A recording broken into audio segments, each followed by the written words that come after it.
Hindi ko pa nakikilala tatay mo. Pero hindi naman mahalaga yon, di ba?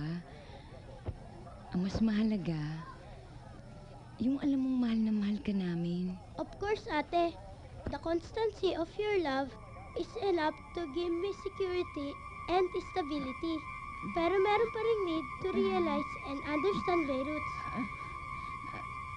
Sige na. Pumasok ka na nga sa school.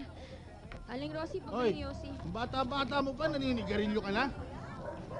Bakit? Sa'yo ba kinukuha pambili ko? Hoy, nagtaray-taray mo ah. Concern lang naman sa yung kumpare ko. Baka mamaya magka-breast cancer ka eh. Lang cancer! Hihir ka, mali pa! Saka teka nga muna! Sigarilyo ko naman saka bago ko sinusunog ko ah. Pinapakialam ako ba yung sinbulag nyo? Suplada ka! Siguro... Ina, maganda yan eh.